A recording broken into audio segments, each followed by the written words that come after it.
பிரியமான என் நண்பர்களே, சகோதரர்களே, அருளுள்ளம் நிறைந்த கொடைவள்ளல்களே, தேவாதி தேவனுடைய நாமத்தில் உங்களை வாழ்த்துகிறேன். நீங்களும் உங்கள் குடும்பங்களும் தீர்க்காயுசாய் தீர்க்க சுமங்கலமாக நீடூழி வாழ வேண்டும் என்று விரும்புகிறேன். உங்கள் ஆத்மா வாழ்வது போல நீங்கள் எல்லாவற்றையும் சுகித்திருந்து வாழ வேண்டும். கர்த்தர் உங்களை அதிகமாக ஆசிரிக்க வேண்டும். ஏனென்றால் ஏசாயா 32:8 படி தயாள குணமுள்ளவன் தயாளமானவனை நேசிக்கிறான். தயாளம் என்று சொல்லுவது நொபிலிட்டி, நொபல் ஹார்ட் என்ற அர்த்தம். அதாவது கபடமில்லாத, அதே நேரத்தில் பிரதிபலன் கருதாத தயாளம், ஜெனராசிட்டி என்று நாம் சொல்கிறோம். அவன் தயாளமானவர்களை நிலைத்தும் இருக்கிறான் என்று பெரிய தீர்க்கதரிசி கூறுகிறான். அதுபோல என் அருமையான தேவ பிள்ளைகளே, என்னுடைய வாழ்க்கையில நான் அன்புக்காக ஏங்கினேன். தாய் 20 நாளில் இழந்தபடினாலே, என் தகப்பனை 1 வருஷத்தில் நான் இழந்தபடினாலே நான் மிகவும் கஷ்டப்பட்டேன். மேற்படிப்பை படிக்க முடியாமல் போயிற்று. படிப்பு என்றால் எனக்கு மிகவும் பிடிக்கும். என்றால் எதை சம்பாதித்தால் ஞானத்தை சம்பாதி. பொருள் இல்லாவிட்டாலும் பரவாயில்லை, ஒருவேளை ஐஸ்வர்யம் இல்லாவிட்டாலும் பரவாயில்லை, நமக்கு ஞானம் இருந்தால் நம் வாழ்க்கையில் முன்னேறலாம். பிரசங்கி 10:10 அதைத்தான் சொல்கிற. எல்லாவற்றுக்கும் ஞானம் தேவை. ஒன்று செயல்படுத்தும் ஞானம், புத்தக ஞானம். அடுத்தது தேவாதி தேவனத்தில் வரும் விசேஷித்த ஞானம், அற்புதங்களை செய்ய ஞானம் தேவை. வீட்டை உண்டு பண்ண ஞானம் தேவை. தொழில் முன்னேற ஞானம் தேவை. படிப்பில் வெற்றி பெறுவதற்கு ஞானம் தேவை அல்லவா? அவை அதிக ஞானத்தை தேவன் கொடுத்திருந்தும் அதற்கு வசதி இல்லாதபடினாலே சரல் மண் காடுகளை மண்வெட்டி எடுத்து கொத்த நேரிட்டது. பலவித அடிகள் கொடுமைகள் மத்தியில் நான் கஷ்டப்பட வேண்டியதாயிற்று. பல சமையலில் இட்லி தோசை வருஷத்துக்கு ஒரு முறை தான் பார்க்க முடியும். பல சமையலில் புழு பிடித்த ரவை கஞ்சிகள், புழு பிடித்த கூழ்கள், கெட்டுப்பொருள் கொடுக்கப்பட்டது. அவைகளை வாந்தி எடுக்கும் போது பெரம்பால் மண்டையிலே அடிப்பார்கள். அப்படிப்பட்ட கொடுமைகளை நாங்கள் அனுபவித்தோம். எங்களுடைய குறிப்பிட்ட அந்த செட் அதிகமாய் கஷ்டப்பட்டது. படிக்க முடியவில்லை என்று சொல்லி நான் ஏங்கின நாட்கள் உண்டு. 5 ரூபாய் கொடுங்கள், கல்லூரியில் ஒரு புஸ்தகம் வாங்கிக்கொள்ள சொன்ன நாட்கள் உண்டு. சரட்டையில் வடி தண்ணீர் குடித்த நாட்கள் உண்டு. வாழைப்பழத்தை தின்னு வாழைப்பழ தோல் ஆடைகளை இரும்பு பக்கெட்டில் இருக்கிற சோத்து தண்ணியில் எரிந்து நாய்களைப் போல குடிக்கும்படி பெரம்பால் அடிக்கப்பட்ட நாட்கள் உண்டு. மிகுந்த வேதனை அனுபவித்தேன். இதற்கெல்லாம் காரணம் அன்பற்ற ஒரு உலகம், அன்பற்ற உலகம். இன்றைக்கு பெட்ரோல் இருந்தாலும் சரி, பெட்ரோல் இல்லாவிட்டாலும் சரி, அநேகர் அன்பில்லாத ஒரு உலகத்தையே பார்த்து கொண்டிருக்கிறார்கள். சில பெற்றோர் தங்கள் பிள்ளைகளையே அருவருப்பார்கள். ஏன் நீ பிறந்திருக்கிறாய் என்று சொல்வார்கள், நீ சாபம் என்று சொல்வார்கள். சிலருக்கு எல்லாம் இருந்தும் அவருடைய அங்கவீனத்தை நிமித்தமாக துரத்தப்பட்டிருப்பார்கள். சிலரோ திடீர்னு நேரிட விபத்தினாலே பெற்றோரை இழந்து நிற்கதியாய் நிற்பார்கள். வேறு சிலர் மாந்திரிய கட்டளினாலே, மந்திரவாயுடைய கொடுமைகளினாலே ஏழைகளாய் மாறியிருப்பார்கள். சிலர் பலவிதமான ரிச்சுவல்ஸ் நிமித்தமாக, சம்பிரதாய நிமித்தமாக, ஜாதி நிமித்தமாக அல்லது பலவித கோட்பாடு நிமித்தமாக ஊரில் நடக்கிற கலவரத்தில் தங்கள் அருமையான இழந்திருப்பார்கள். சில பெற்றோர் செய்த பாவங்கள் நிமித்தமாக தங்கள் உடலிலே ஒன்றும் அறியாத குழந்தைகள் HIV போன்ற கொடிய நோய்களை பெற்றிருப்பார்கள். மூளை வளர்ச்சி இல்லாமல் பிறந்திருப்பார்கள். இதயத்தில் ஓட்டைகளாய் பிறந்திருப்பார்கள். இப்படியாக உலகத்தில் கஷ்டப்படும் மக்கள் ஏராளம் ஏராளம் ஏராளம் ஏராளம். பிரியமானவர்களே, என்னை போல அன்புக்காய் எங்கள் ஏராளம் ஏராளம். அப்பொழுதுதான் நம்பிக்கையின் தேவன், அன்பே பிரதானம் என்று சொன்ன தேவன், உன்னை போல பிறனை நேசி என்று சொன்ன இயேசு காட்சியளித்து என் அன்போடு மார்பில் அணைத்து, நான் இனி உனக்கு தகப்பனாய் இருப்பேன், நான் உனக்கு எல்லாமாய் இருப்பேன் சொல்லி என் வாழ்க்கையை உயர்த்தினார். என் வாழ்க்கையை உயர்த்துவேன் என்று வாக்கு கொடுத்தார், அப்படியே செய்தார். அப்பொழுது நான் வாக்கு பண்ணினேன், இயேசுவே என் வாழ்க்கையை நீர் உயர்த்துவீர் என்றால், என்னை பல உயர் படிப்புகள் முதுநிலை படிப்புகளை படிக்க செய்வீர் என்றால், நிச்சயமாக நான் ஏழைகளை காப்பாற்றுவேன். பாரபட்சமின்றி ஜாதி மத என கொள்கை அல்லது நிற அல்லது லாங்குவேஜ் அல்லது ஸ்டேட்டஸ் வித்தியாசமின்றி நான் அவளுக்கு உதவி செய்வேன் என்று வாக்கு பண்ணினேன். அதன்படிதான் 18ஆம் வயதிலேயே ஒரு ஏழை விதவை தாய்க்கும் அவருடைய 4 பெண் பிள்ளைகளுக்கும், ஒரு பிள்ளை பெற்ற 7 பிள்ளைகளுக்கும் நான் உதவினேன். அப்பொழுது என்னுடைய சம்பளம் 50 ரூபாய். கர்த்தருக்கு 7 ரூபாயும் அந்த விதவைக்கு 7 ரூபாயும் கொடுத்தேன். அப்பொழுது போதுமாய் இருந்தது. சில சமயம் 14 ரூபாயும் கொடுத்து வந்தேன். அது மாத்திரம் என்னுடைய சம்பளம் உயர உயர காலில் இருக்க ரிக்ஷா வாங்கி கொடுத்தேன். பலருக்கு கண் இல்லாதவர்களுக்கு கண்ணாகவும் கால் இல்லாதவர்களுக்கு காலாகவும் மாறினேன். நான் ஆஸ்பத்திரியில் வேலை செய்தபடினாலே பல குழந்தைகள் இரத்த தானம் இன்றி கஷ்டப்படும் போது, வறியவர்களாக இருக்கும்போது, பல பெண்கள், கிராமத்து பெண்கள் ஹீமோகுளோபின் குறைவாக இருந்தபடி ஆப்ரேஷன் செய்ய முடியாமல் பணம் இல்லாமல் அவதிப்படும் போது அவளுக்கு தெரியாமலே பிளட் பேங்கில் போய் என்னுடைய ரத்தத்தை எடுத்து கொடுத்த நாட்கள் உண்டு. ரத்தத்தை கொடுத்து என் குடும்பத்தை காப்பாற்றின நாட்களும் உண்டு. என் குடும்பத்தை மாத்திரமல்ல, மற்றவர்களை நான் காப்பாற்றின நாட்கள் உண்டு. பிரியமானவர்களே, நோயாளிகளுக்காக உயிரை விடுவேன், அழுவேன். அவர்களுக்காக டாக்டர் கைவிடும் போது அவள் பக்கத்திலிருந்து அழுவேன். அவள் முடியாது, இனிமேல் நீங்கள் வீல் சேர் தான் என்று சொல்லும்போது நான் அழுவேன். கோழி சண்டை போட்டால் கூட எனக்கு பிடிக்காது. நாய்கள் ஒன்றை ஒன்று குறைத்தால் எனக்கு பிடிக்காது. பூனைகள் சண்டை போட்டால் பிடிக்காது. சண்டை என்றாலே எனக்கு பிடிக்காது. என்னால் இயேசு அவ்வளோ அன்புள்ளவராக இருந்தார்.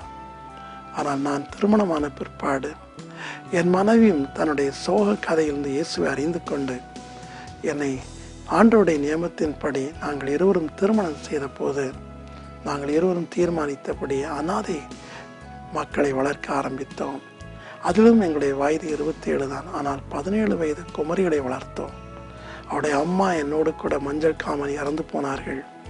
அந்த வாலிப பிள்ளைகளுக்கு பாதுகாப்பு இல்லாமல் இருந்தது. எனவே இரவு 11 மணிக்கு ஓடி வந்தார்கள். நான் என் மனைவிடத்தில் சத்தம் போட்டேன், வாலிப பிள்ளைகள் வேண்டாம் என்று. ஆனால் அவளை ஏற்றுக்கொண்டாள். 17 வருஷம் அவளை வளர்த்தேன், அவளை படிக்க வைத்தேன், உருவாக்கினேன். கிட்னி, டிபி மற்றுமான SLE பைத்தியங்கள் எல்லாவற்றையும் சரி பண்ணினேன். ஆயிரக்கணக்கில் செலவு பண்ணினேன். அவளோடு கூட 7 அனாதை சிறுவர்களையும் வளர்த்தேன். அவர்களையும் ஆளாக்கி உருவாக்கினேன். பிற்பாடு 25 பிள்ளைகள், பிற்பாடு 50 பிள்ளைகள், பிற்பாடு 100, இப்படியாக 271 பிள்ளைகளை 12 வருஷமாக வளர்த்தோம்.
அது போக மிஷனரிகள் குழந்தைகள், அது போக எத்தனையோ ஸ்தாபனங்களை எளியவர்களுக்கு உதவி செய்ய ஆரம்பித்தோம்.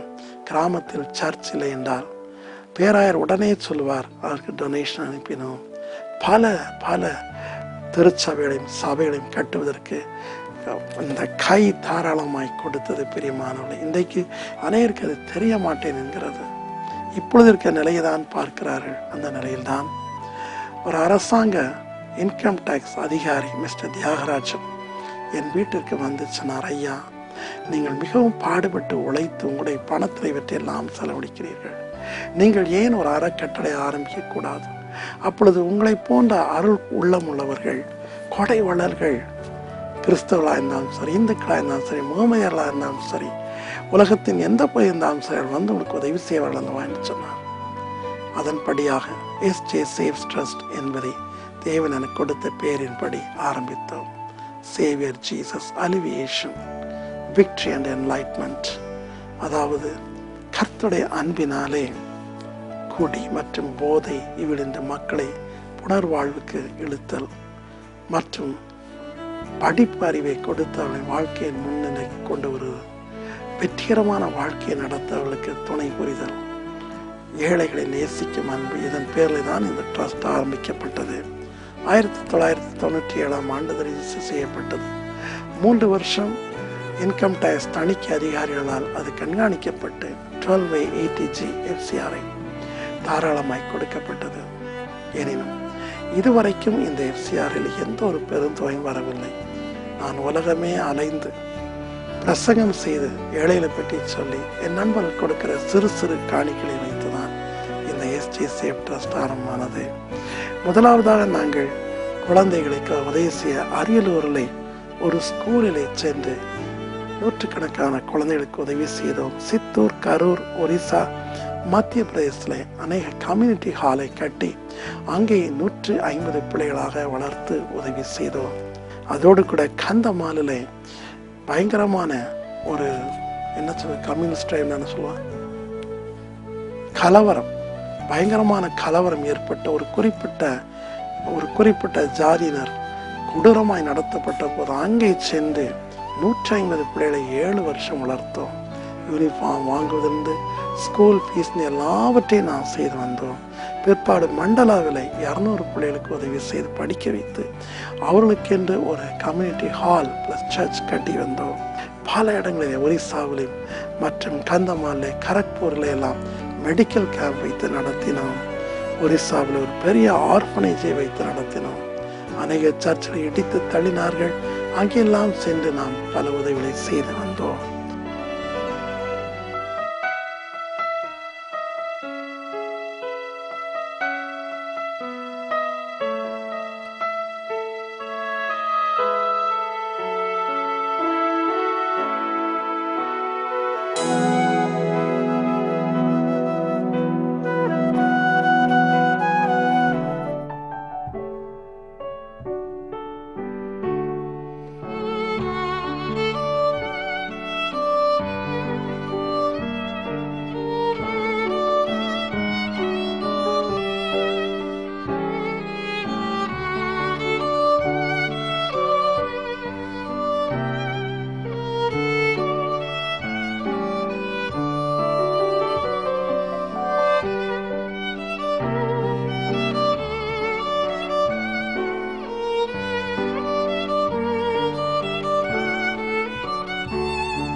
அதோடு கூட பல முறை குஷ்டரோகிகள், கண் தெரியாதவர்கள், வெவ்வேறு திறனாளிகள், அதாவது ஸ்பாஸ்டிக் சில்ட்ரன் சொல்வார்கள், மூளை வளர்ச்சியற்றவர்கள், கைகால் வழங்காதவர்களுக்கு உதவி செய்து வந்தோம்.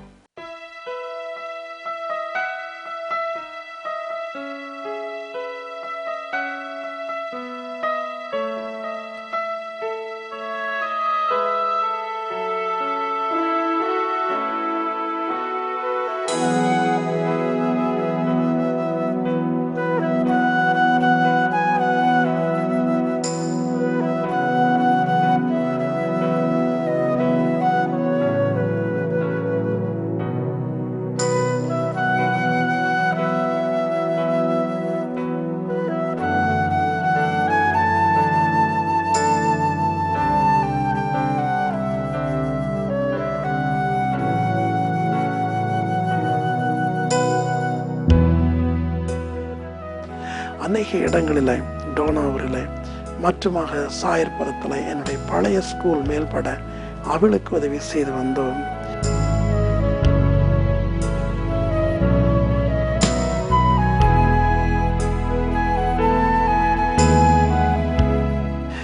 ஈரோடில் போலியோ கால்களுக்கு செயற்கை காலை வாங்கி அநேகருடைய வாழ்வை புதுப்பிக்க தேவன் உதவி செய்தார்.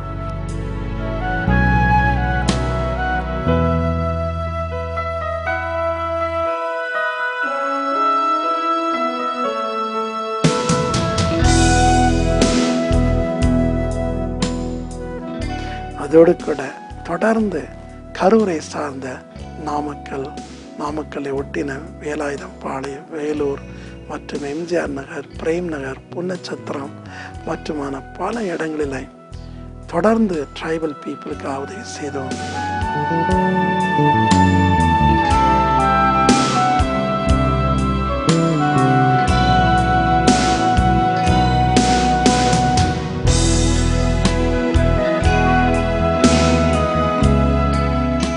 கள்ளக்குறிச்சியிலும் கல்வராயன் மலையிலும் மலைவாழ் பிள்ளைகளுக்கு யூனிஃபார்ம் எடுத்து கொடுத்தல் மற்றும் பல உதவிகளை செய்து வந்தோம். பல முறை அங்கே TLM சென்று குஷ்டரோகிகளுக்கும் அவருடைய குடும்பங்களுக்கும் அவருடைய பிள்ளைகளுக்கும் ஆவணம் செய்து வந்தோம்.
சொல்லிக்கொண்டே போகலாம்.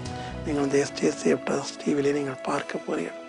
இதையெல்லாம் செய்து கொண்டு வரும்போது அரசாங்க சட்டப்படி ஆர்ஃபனேஜை வைத்திருப்பது கூடாத காரியமாய் இருந்தபடினாலே இப்பொழுது ஆங்காங்கே போய் நாங்கள் உதவி செய்கிறோம். திருச்சியில் ஸ்பாஸ்டிக் சொசைட்டி மற்றும் எல்டர்லி ஹோம் புன்னசத்திரத்தில், சித்தார்த்தா புன்னசத்திரத்தில் இருக்கிற அந்த எல்டர்லி ஹோம் மற்றும் பல இடங்களில் சென்று அங்கே எளியவர்களுக்கு நாம் உதவி செய்து வருகிறோம்.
இப்பொழுது கர்த்தருடைய பெரிதான கிருபையினால 5 இடங்களில் டியூஷன் சென்டர் வைத்து நடத்துகிறோம். சுமார் 1000 மேற்கொண்டு 2000 பிள்ளைகள் நன்மை அடைய போகிறார்கள்.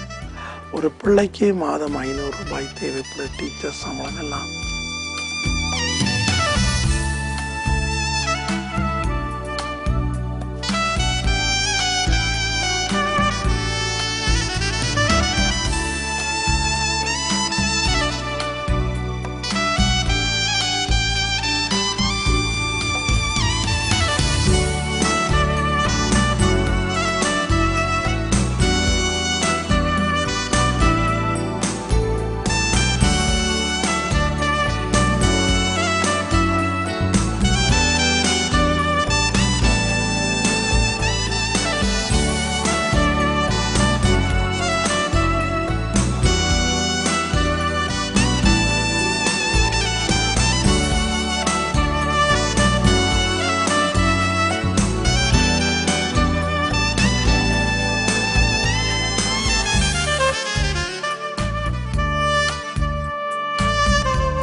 இவ்வளவு நாள் நாங்கள் பல வருஷங்கள் மற்றவருடைய ஸ்தாபனங்களே போய் உதவி செய்ய வேண்டியதாக இருந்தது.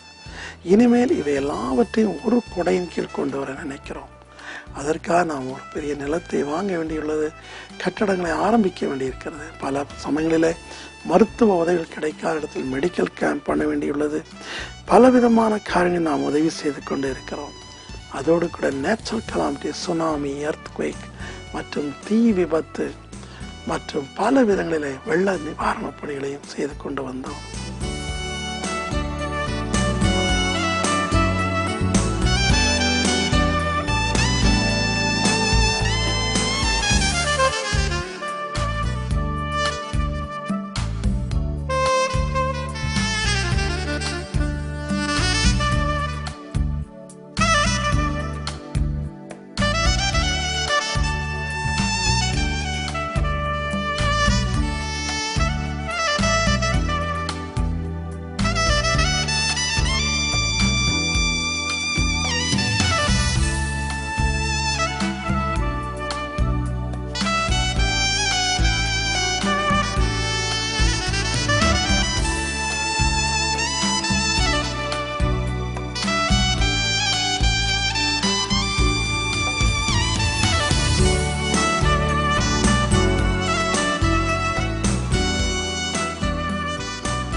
எனவே இவை எல்லாவற்றுக்கும் ஒரு சென்டரை நாம் ஏற்பாடு செய்ய வேண்டியிருக்கிறது.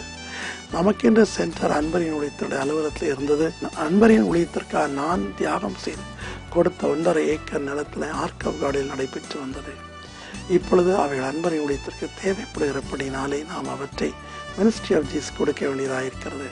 மினிஸ்ட்ரி ஆஃப் ஜீசஸ் ஒரு ரிலிஜன் ட்ரஸ்டாக இருக்கிறபடினாலே அரசு சட்டப்படி அதற்கு ATG கிடையாது. எனவே அன்புள்ளம் கொண்ட என் அன்பு தாளாளர்களை, பெரியவர்களை, நாம் கர்த்தருக்கு ஒரு பெரிய காரியத்தை செய்வோம். ஒரு பெரிய இடத்தை வாங்கி அங்கே இப்படி மாற்றுத்திறனாளிகள் மற்றுமான ஏழைகள் படிப்பு மற்றும் எல்லாவற்றையும் சேர்த்து ஒரு சென்டரை ஆரம்பிப்போம். சிட்டி ஆஃப் ஹோப் என்று சொல்லி அதற்கு நான் பேர் வைக்க விரும்புகிறேன். அதிலேயே ரூரல் ஹாஸ்பிட்டல் எல்லாவற்றையும் நாம் ஆரம்பிக்க உள்ளோம். நம்முடைய தேவன் மகா பெரியவர். தேவனுக்காக பெரிய காரணை செய்வோம். இதன் முதல் கட்டமாக நமக்கு 10 கோடி தேவைப்படுகிறது. 5 கோடிக்கு நாம் லேண்டும் 5 கோடிக்கு நாம் கட்டடமும் கட்ட வேண்டி இருக்கிறது. தொடர்ந்து இது தொடர்ச்சியான ஒரு நிகழ்ச்சி. கண்டிப்பாக என்னை போல தாய் தகப்பனை இழந்தவர்களுக்கு நாம் முதலிடம் கொடுக்கலாம், படிப்பில் முதலிடம் கொடுக்கலாம், இலவசமாய் படிக்க வைக்கலாம் அல்லவா? அதே போல ட்ரைபல் பீப்புள், அதே போல பல விதங்களில் இறந்து போன பெற்றோர்கள், பல விதங்கள் சமுதாயத்தில் ஒடுக்கப்பட்ட விதவைகள், மற்றவர்களுக்கு நாம் உதவி செய்யலாம் அல்லவா? முழுமையாக நாம் ஒரு வேளை ஃப்ரீயாக பண்ண முடியாவிட்டால் 30% ஃப்ரீயாக பண்ணலாம். ஏழை மிஷனரிகள் எத்தனை பேர் ரிட்டையர் ஆகி பென்ஷன் கூட இல்லாமல் இருக்கிறார். அந்த காலத்தில் எத்தனையோ போதகர்கள், ரெவரன்ஸ்மார் ரிட்டையர்மெண்ட்ல ஒரு 4000 ரூபாய் கூட வாங்க முடியாமல் தவிக்கிறார்கள். ஆனால் அவர் மூலம் ஜெபித்து வேலை பெற்றவர்களோ பென்ஷனை 50,000 70,000 வாங்குகிறார்கள். சிந்தித்து பாருங்கள். முதலாவது தேவனுடைய ராஜ்யம். இயேசு கிறிஸ்து சொன்னார், உன்னை போல பிறந்த நேசி. உலகத்தில் எல்லாரையும் நம்மை போல நினைக்க வேண்டும். கஷ்டப்படுகளை பார்த்து சிரிக்கக்கூடாது. வயதாக கோலெடுத்து கூலாக நடக்கிறவர்களை பார்த்து கிண்டல் வைக்கக்கூடாது. பிரியமானே, அது எனக்கு பிடிக்கவே பிடிக்காது. எவ்வளவு வியாதியாக எவ்வளவு அசிங்கமான கோலத்தில் இருந்தாலும் சரி, அல்லோல கோலத்தில் இருந்தாலும் சரி, அவரும் என்னை போல மாம்சதயம் உள்ளவர். அவருக்காக நான் செய்ய வேண்டும், அவரை அணைக்க வேண்டும். இதுதான் அன்பு. முதலாக எஸ்டே சேவ் ட்ரஸ்டில் நான் ஒரு குஷ்டரை அணைத்து முத்தமிட்டேன். நான் பெருமைக்காக சொல்லவில்லை. நான் போட்டிருந்த அந்த மெடிக்கல் டாக்டருடைய சஃபாரி ட்ரெஸ் எடுத்து அவர் மீது போட்டேன். அதே 2 நாளில் முற்றும் சுகமானார். ஏழைக்கிறங்கன் கர்த்தர் கடன் கொடுக்கிறார். வாரி அரைத்தும் விருத்தி அடைவார்கள் உண்டல்லவா? நீங்கள் கடன் வாங்காதிருக்க வேண்டும் என்றால் உபாகம் 15:4-15 படி தேசத்தில் எளியவர்கள் இருக்கதான் செய்வார்கள். அந்த எளியவர்களுக்கு நாம் உதவி செய்வோம். தேசத்தில் மாத்திரம் நம் உலகமெங்கும் நாம் உதவி செய்வோம். முதலாவது நம்முடைய தமிழ்நாட்டிலும் பாரத தேசத்திலும் எங்கெங்கே மக்கள் கஷ்டப்படுறாங்க உதவி செய்வோம், தேடி செல்வோம். மதர் தெரசா அவருடைய முன்மாதிரி நாம் அறிவோம். ஏமி கார்னருடைய முன்மாதிரி அறிவோம். மிஷனுடைய முன்மாதிரி அறிவோம். அவள் தங்களை வெறுத்து தங்கள் வீட்டை விற்று இவ்விதமாக ஸ்தாபனம் ஏற்படுத்தி இருக்காவிட்டால் ஒரு ஸ்கூல்ஸ் வந்திருக்குமா, ஒரு மெடிக்கல் கல்லூரி வந்திருக்குமா? சிந்தித்து பாருங்கள். ஆகவே நாம் நம்முடைய வேலை சேர்த்து வைக்காமல் கர்த்தருக்கு என்று கொடுப்போம். அது வேதம் தெளிவாக சொல்லுகிறது. தரித்திரனுக்கு தன் முகத்தை கடினப்படுத்துறவன் தான் ஜெபம் பண்ணும்போது கேட்கப்பட மாட்டான். பல வசங்கள் உண்டல்லவா? நான் வியாதியாக இருந்தேன், என்னை சுகமாக்கின்றான் என்று சொல்லவில்லை. என்னை விசாரிக்க வந்தீர்கள். நான் ஜெயிலில் இருந்தேன், காவலில் இருந்தேன், என்னை பார்க்க வந்தீர்கள். நான் வஸ்திரம் இல்லாமல் எனக்கு வஸ்திரம் கொடுத்தீர்கள். நான் சாப்பாடு இல்லாமல் எனக்கு சாப்பாடு கொடுத்தீர்கள். நான் குளிரில் நடுங்கினேன், உங்கள் அங்கில எனக்கு கொடுத்தீர்கள். ஆம் தேவ பிள்ளைகளை, இதுதான் அன்பு. அன்புங்கிறது பேச்சில் அல்ல, அன்பில் செயல்பட வேண்டும். என்னுடைய பிள்ளைக்கு நல்ல ட்ரெஸ் எடுக்கும்போது, என்னுடைய பிள்ளை கடை கூட்டி கொண்டு போகும்போது, நான் ஏன் ஒரு ஏழை பிள்ளைக்கு புது ட்ரெஸ் எடுக்கக்கூடாது?